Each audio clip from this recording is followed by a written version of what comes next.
اعوذ باللہ من الشیطان الرجیم بسم اللہ الرحمن الرحیم اللہم صلی علی محمد و علی آل محمد۔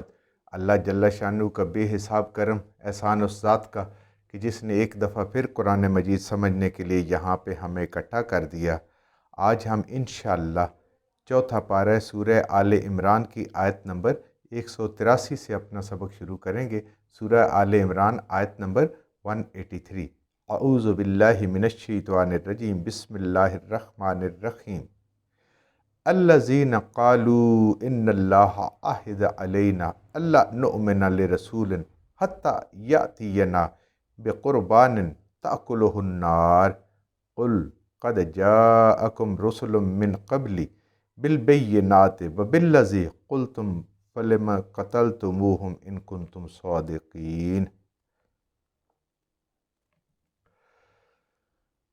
الذین وہ لوگ، قالو جنہوں نے کہا، ان اللہ بے شک اللہ نے، عہدہ عہد کیا ہے ہم سے، یہ اللہ کا عہد ہے ہمارے ساتھ، الینا ہماری طرف، اللہ یہ کہ نہیں، نؤمن لرسول ایمان لائیں کسی بھی رسول پر، حتیٰ یہاں تک کہ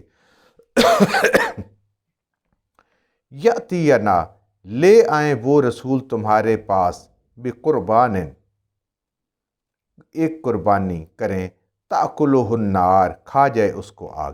یہ یہودی تھے، اہل کتاب یہود نے نبی کریم صلی اللہ علیہ وآلہ وسلم کی نبوت کو لوگوں کے دلوں میں بھی شک ڈالنے کے لیے، خود تو وہ جانتے تھے کہ آپ صلی اللہ علیہ وسلم بالکل اللہ کے سچے نبی ہیں، دین سچا ہے، قرآن سچا ہے، تو لوگوں کے دلوں میں بھی شک ڈالنے کی انہوں نے کہا کہ ہماری کتاب میں یہ لکھا ہے کہ آپ کے اس نبی پر آپ نے ایمان لانا ہے جو ایک قربانی دے اور اس قربانی کو آگ کھا جائے۔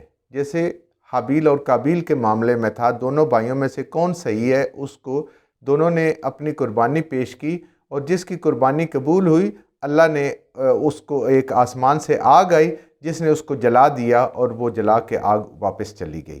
تو یہ ایک تھا، یہ مختلف انبیاء کو یہ معجزات ملے ہوئے تھے، لیکن ان کی تورات میں کوئی ایسی بات نہیں لکھی ہوئی تھی کہ اللہ پہ بہتان لگا رہے تھے اور لوگوں کو شک میں ڈال رہے تھے کہ یہ قربانی دیں گے تو تب ہم ان پہ ایمان لانے ہیں اور یہ سچے نبی ہیں۔ اللہ تعالیٰ ان کی اس بات کا خود جواب دے رہے ہیں یہودیوں کی۔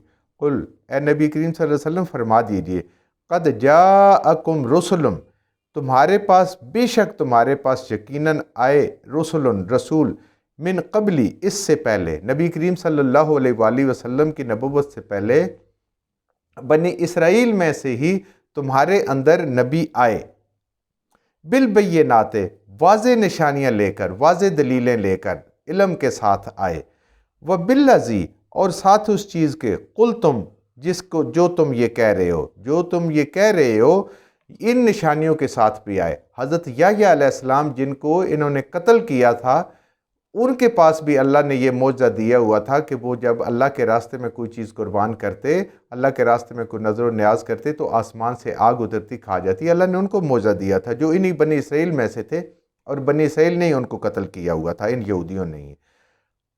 اور یہ جو تم اپنے منہ سے بات کر رہے ہو، یہ معجزات بھی ان کے پاس تھے، فقتلتموہم پھر بھی تم نے ان کو قتل کر دیا۔ تم ویسے حجتیں کر رہے ہو، اللہ تعالیٰ ان کی اس نیت کو ظاہر کر رہے ہیں کہ ویسے حجتیں کر رہے ہو، ورنہ یہ نشانیوں والے بھی نبی تمہارے پاس آئے ہیں، ان پہ ایمان لانا، ان کی بات ماننا تو درکنار، تم نے تو ان کو قتل کر دیا۔ ان کنتم صادقین اگر تم سچے ہو تو تم نے ان کو کیوں قتل کیا؟ نشانی پہ ایمان لاتے، ان کی باتیں مانتے، اللہ کی طرف آتے، تم جھوٹ بول رہے ہو۔ ان کے جھوٹ کو اللہ نے بالکل واضح طور پہ سامنے لے آئے ہیں۔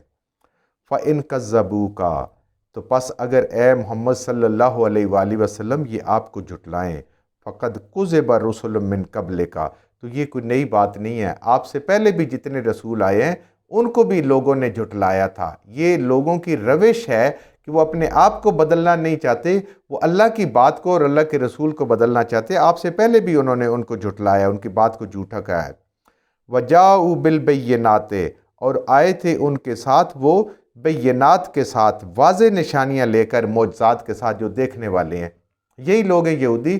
حضرت عیسیٰ علیہ السلام کے پاس کون سے معجزات نہیں تھے؟ مردوں کو زندہ کرنا، پتھر وہ مٹی کے پرندے بنا کے ان کو اڑانا، ان کے اور بتانا کہ جی تم نے کیا کھایا ہوا ہے، کتنا تمہارے گھر میں باقی ہے۔ اتنے بڑے بڑے معجزات تھے جو انسان کا عقل عاجز آ جاتا ہے، معجزات بنتا ہی اسی سے ہے، تو اس سے پہلے آئے، لیکن اس کے باوجود انہوں نے ان کو جھٹلایا۔ وَالزُّبُرِ، اور ان کے پاس نصیحت تھیں، کتابیں تھیں، صحیفے تھے، والکتاب المنیر، اور روشن کتابیں بھی تھی، تورات اور انجیل بھی تھی۔ انجیل کو انہوں نے نہیں مانا، تورات کے اندر تحریف کر دی، اپنی مرضی کی آیات کو ان کی جگہ سے بدل دیا۔ تو یہ ساری چیزیں اللہ تعالیٰ ان کو پہلے دے چکے ہیں، لیکن یہ ایمان لانے والے نہیں ہیں۔ کل نفس ذائقۃ الموت، اے انسانوں سن لو، ہر انسان کو، ہر جی کو، ہر نفس کو موت آنی ہے۔ یہ اللہ کا فیصلہ ہے، ہر ایک نفس کو، ہر ایک چیز کو موت آنی ہے، خواہ انبیاء ہیں، انسان ہیں، فرشتے ہیں، جن ہیں، کوئی بھی مخلوق، اللہ کی جتنی مخلوق ہے، سب کی سب اس کو موت آنی ہے۔ وَإِنَّمَا تُوَفُّونَ، اور بے شک پورے پورے دیے جاؤ گے تم، پورا پورا ملے گا کیا؟ اجورکم، بدلہ، جو تم دنیا میں اعمال کرو گے، جو بو کے آخرت میں جاؤ گے، اس کا پورا پورا بدلہ دیا جائے گا تم کو، بالکل کسر نہیں چھوڑی جائے گی۔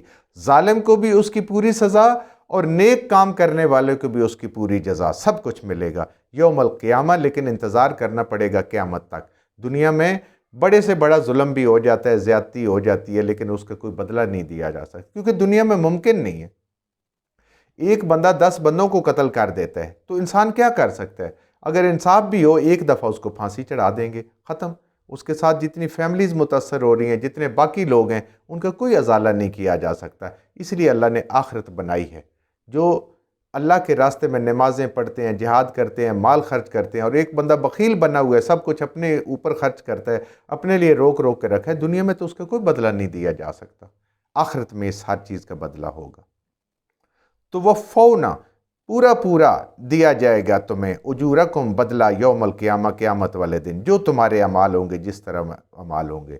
فمن زحزح عن النار، تو اس قیامت والے روز جس کو بچا لیا گیا، جس کو دور کر دیا گیا، عن النار، آگ سے، جہنم سے، جس نفس کو، جس جی کو، جس انسان کو بچا لیا گیا، اس سے دور کر دیا، وَأُدْخِلَنَّ الْجَنَّةَ، اور داخل کر دیا گیا اس کو جنت کو، فقد فاز، تو یہ وہ انسان ہے جو کامیاب ہو گیا، جس نے اپنی منزل کو پا لیا، جس نے اپنی مراد کو پا لیا۔ اللہ تعالیٰ کے ہاں کامیابی، بار بار ہمیں قرآن سے یہ پتہ چلتی ہے کہ اللہ کے ہاں کامیابی اس کی ہے، وہ کامیاب انسان ہے جو جہنم سے بچ گیا اور جنت میں چلا گیا۔ دنیا میں وہ کس حیثیت سے گزارا کر کے گیا؟ وہ ایک عام مزدور انسان تھا، ریڑھی والا تھا، کوئی جوتے پرانے مرمت کرنے والا تھا، یا وہ بادشاہ تھا؟ اللہ کو اس سے کوئی غرض نہیں ہے۔ وہاں پہ وہ جو اعمال والا ہے وہ بچ گیا، وہ کامیاب ہے۔ ہم تو دنیا میں اور لوگوں کو کامیاب سمجھتے ہیں نا، جس کا ذہن اچھا چلے، جو پیسے زیادہ کما لے، جو اور دنیا میں بڑی ترقی کر لے، باتیں بڑی اچھی کر لے، ہمارے لیے وہ ہوتا ہے۔ لیکن اللہ کے ہاں اللہ فرما رہے ہیں خود اپنے قرآن میں، اور یہ بار بار مضمون آئے گا کہ بس کامیاب وہی ہے جس کو اللہ نے آگ سے بچا لیا اپنے فضل اور کرم سے، دور کر دیا گیا جہنم سے، اور اس کو داخل کر دیا جنت میں، تو بس وہ اپنی مراد کو پہنچ گیا، وہ کامیاب ہو گیا۔ وَمَا الْحَيَاةُ الدُّنْيَا، اور بے شک یہ جو دنیا کی زندگی ہے، الا متاع الغرور، یہ الا متاع، یہ بالکل عارضی چیز ہے، عارضی فائدہ ہے۔ الغرور، یہ فریب کا گھر ہے، دھوکے کا گھر ہے۔ جو کچھ ہو رہا ہے، جہاں سے ہو رہا ہے، ایسا نہیں ہو رہا۔ سورج روشنی نہیں دے رہا، سورج گرمی نہیں دے رہا، یہ میرے رب کا امر ہے جو اس کو روشنی دلوا رہا ہے۔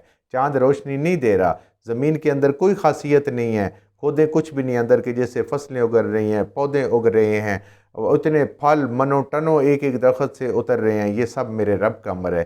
انسان جو چل رہا ہے، جو بول رہا ہے، جو سن رہا ہے، جو عمل کر رہا ہے، یہ سب میرے رب کا امر ہے۔ جب امر نکل جاتا ہے اس میں سے تو سارا جسم موجود ہوتا ہے، ہاتھ پاؤں ہر چیز، آنکھ ناک سلامت ہوتا ہے، تو سب کچھ ختم ہو جاتا ہے۔ یہ میرے رب کا امر ہے۔ یہ سب کے سب دنیا جو ہے یہ ایک دھوکے کا گھر ہے، اور بالکل عارضی فائدہ ہے وقتی طور پہ۔ مکمل کامیابی وہی ہے جو جنت میں پہنچ گیا، وہ زندگی بھی ابدی، وہ نعمتیں بھی ابدی۔ وہاں پہ ہر چیز جو ہے وہ دوام ہے، وہاں زندگی ختم ہونے والی نہیں ہے۔ اس کے لیے انسان کو کوشش کرنی چاہیے، اس کے لیے وقت دینا چاہیے، نہ کہ اس عارضی سی زندگی چند سالوں کے لیے۔ جو کچھ ہم نے صحیح پڑھا اللہ ہمارے ذہنوں میں دلوں میں بٹھا دے، جہاں جہاں پڑھتے ہوئے بولتے ہیں ہم سے غلطیوں کے اللہ میں معاف فرما دے، اور ان غلط باتوں کو ہمارے ذہنوں سے دلوں سے اللہ کی ذات نکال دے۔